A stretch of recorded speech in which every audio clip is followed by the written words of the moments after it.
Sobat Maestro, sesaat lagi kita akan bersama-sama mengikuti program Hidup Sehat Pilihan Kita.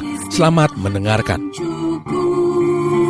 Membuat wajah berseri, diet yang seimbang, tubuh terlihat indah, udara yang bersih, jadikan hidup semangat, pengendalian diri, itu pemenang sejati.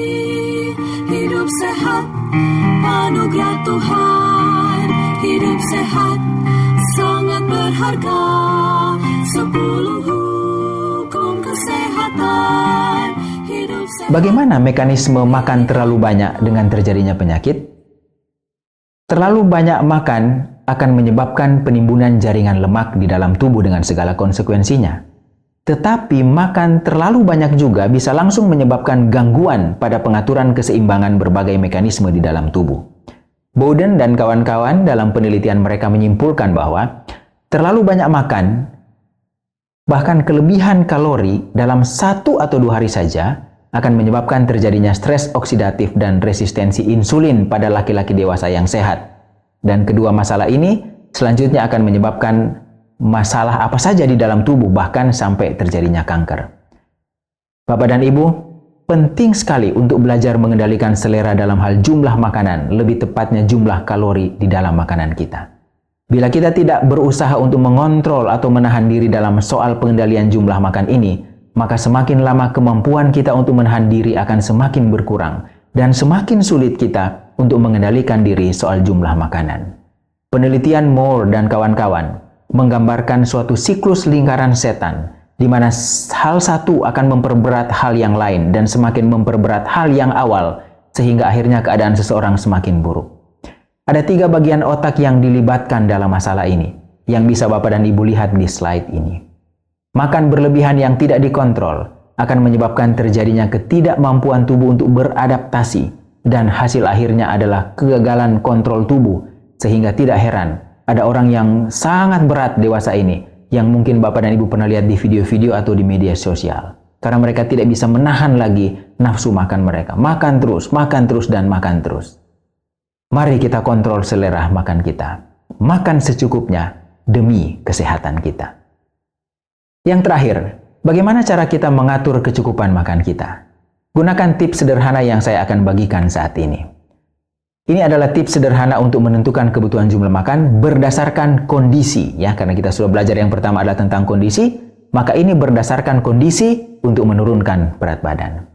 Gunakan metode isi piringku dari Kementerian Kesehatan negara kita. Makan seperti yang ada di gambar ini, piring makan kita dibagi menjadi 4 bagian dengan proporsi seperti yang Bapak Ibu bisa lihat di gambar ini.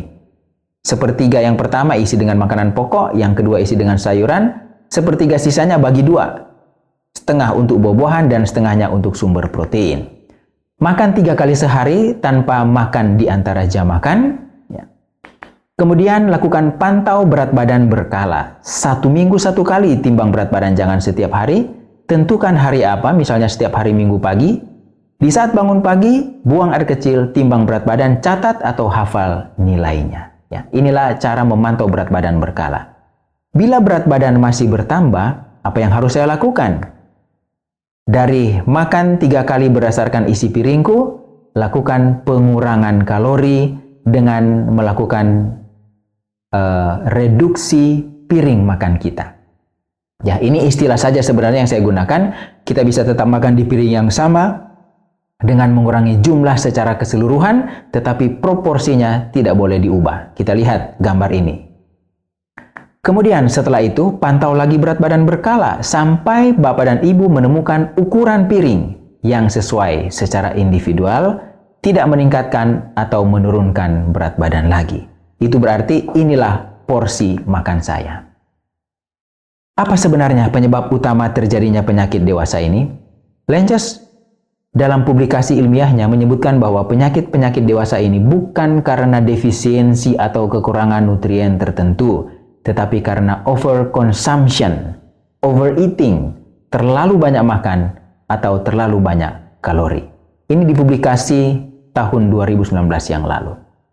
Tidak heran, doa Bapa Kami yang sering kita ucapkan bahkan hafalkan, ada unsur jumlah makanan yang Tuhan sampaikan di situ. Tuhan tidak meminta untuk memberikan jenis makanan dengan kualitas terbaik, tetapi justru meminta untuk memberikan makanan secukupnya. Artinya, makan secukupnya untuk hidup dan untuk sehat. Ingat sekali lagi, kita makan untuk hidup dan bukan hidup untuk makan. Sampai bertemu pada pertemuan berikutnya. Tuhan memberkati kita.